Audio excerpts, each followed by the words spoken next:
Hello there, friend. It's me, Dr. Missy Hillock, and I am here with a beautiful energy reading for the week of April 5th to the 11th of 2026. Oh my goodness, do I love these cards, this reading, this energy. I'm so excited to share it with you.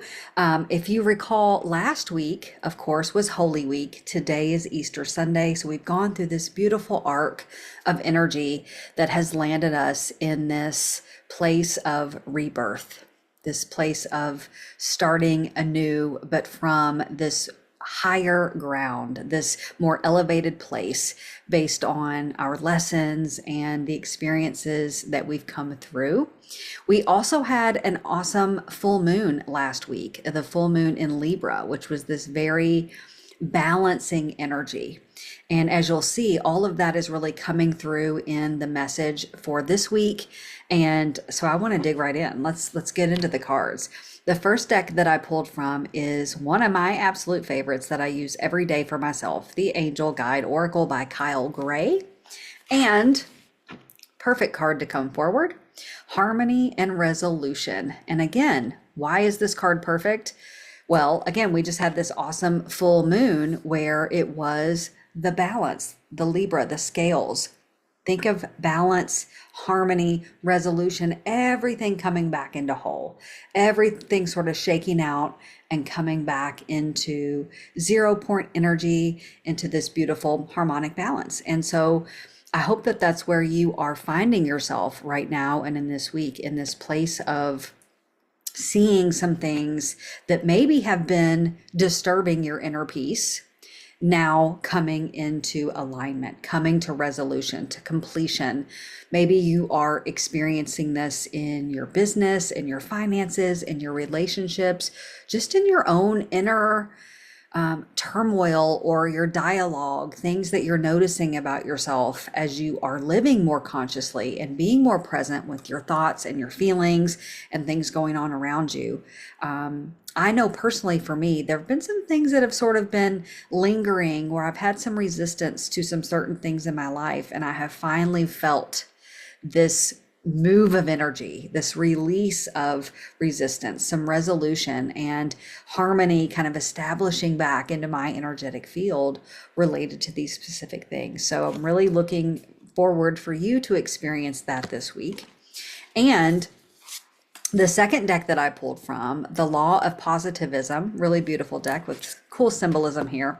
Two cards came out, and I'm going to start with this first one. The first one, card number 11, I am the master of my mind. The reason I love this card so much in relation to the first card is because, remember, this card is really about all the things that are disturbing our inner peace. Well, how do we best come back to harmony within our inner world, within ourself? Well, if we can master the mind, if we can master our thoughts, the egoic brain that's always on alert, that's always looking for the danger, the reason to make us close down, the reason to make us doubt or fear or, not take the chance, the things that keep us small. If we can master those thoughts, that chattering mind, and go to what I like to call the higher mind, this higher level of consciousness that is more of a direct connection with our source. It is the way that intuition comes in, divine intelligence, guidance comes in to show us what is the next best step to take on our path toward whatever it is that we're working toward. When we can get rid of the chatter, or we can allow the chatter to exist, but also be able to listen to the higher message and the higher guidance beyond those really protective fears and doubts, or those old stories, the patterns and ways of thinking, of judgment, of skepticism, of, again, resistance, and even righteousness. Those are the things that can keep our energy disturbed, can really disturb our inner peace, really mess up the harmonic balance. So this week, this is saying the way that harmony and resolution are coming about is through this beautiful application of mastering our mind in that way. And a second card, as I mentioned, came through in this deck, and it was card number 9. My body knows how to self-heal. So this is very much a healing card related to the mental body, and this is very much a healing card related to the physical body. And I love that this card came in tandem. It actually came out second. It was like hiding behind this one and wanted to be seen, because if you believe in the way that energy works, if you believe that things will take physical manifestation and form in our physical tangible body that have an energetic root. So it could be stress, it could be trauma, it could be grief, these really dense energies that get so dense, they create disease, they create discomfort, dysfunction within the body. If you believe that, then it's a really understandable arc here of where we go from healing the mind and mastering the mind into healing the body, which means if we get that these roots of the physical disease come a lot of times from things going on in the mind, the body will naturally heal itself when we can begin to master those thoughts and those energies. And I really love the symbolism here, the imagery on the card itself. It shows a woman and she is resting upon Gaia, right? Our beautiful earth, this energetic, transmuter that we all are graced to live upon. And thinking about earth as this way that we can naturally release our energy and heal, and thinking of how resilient the earth is, how for billions and billions of years, she has continued to evolve and transform and heal herself over and over again through many, many, many traumas and catastrophes and all of that. And our body is a mirror of that energy. Our body can get weak, it can get sick, it can get broken down, and it knows how to heal itself. Harmony can be restored in the physical body. So again, thinking about this card in relation to this, thinking about how the thoughts come in between from making that harmony happen when the thoughts can get really deep and dark and the mind can worry and cycle and get into modes that actually contribute to the sickness of the body and not heal it. So again, we're working toward this energy working together, opening up and healing to occur. Then the last deck that I pulled from is another Kyle Gray deck, the Gateway of Light Activation. This is a super cool deck if you like to not only get a message on an oracle card, but get a little bit of an energetic, in this case, activation, where there's a little bit of a process for each card that you can do to connect with the energy and the wisdom that it is sharing. And it's really, in this particular case, our card was the Soul Star Activation. So it's this energetic point in which it is bringing this chakra, which is about 6 to 12 inches above our head. It's one of our outer body energetic centers.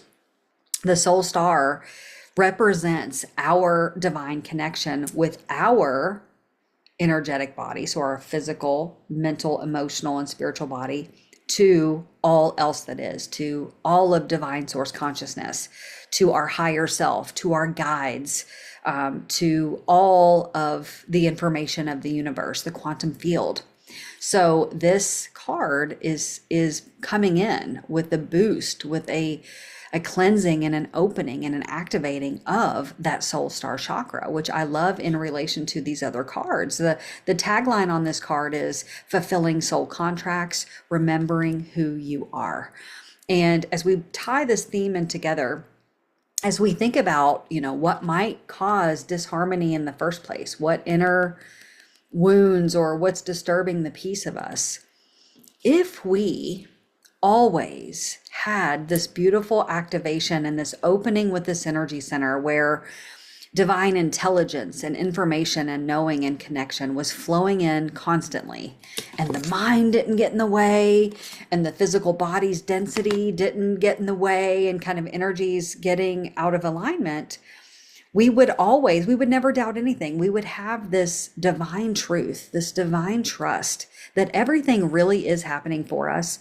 Everything is planned in relation to the growth of our soul.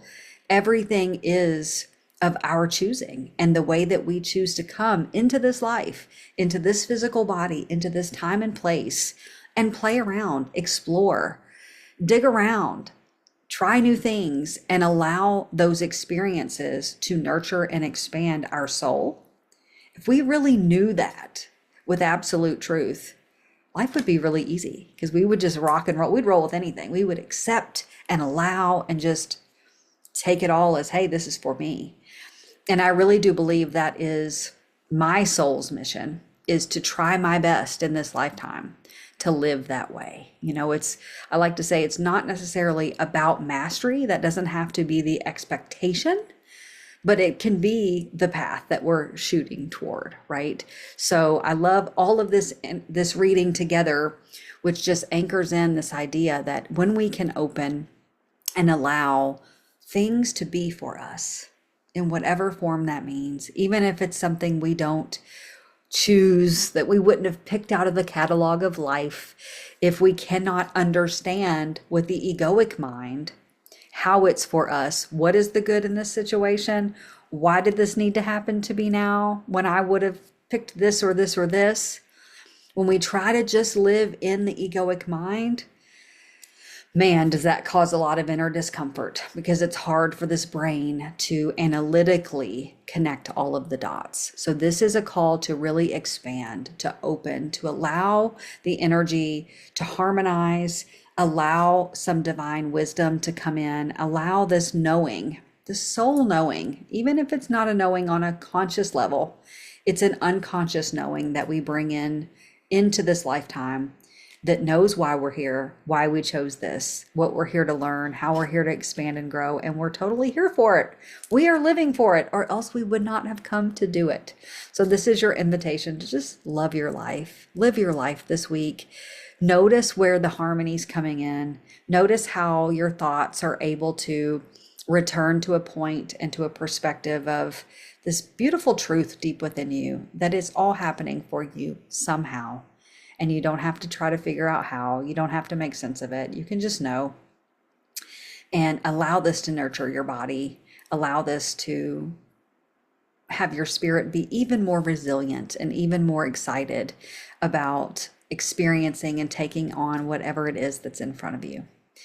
I look forward to seeing you next week with another beautiful energy reading. If you love these and you want to make sure that you don't miss any, you can certainly follow me here on my YouTube channel.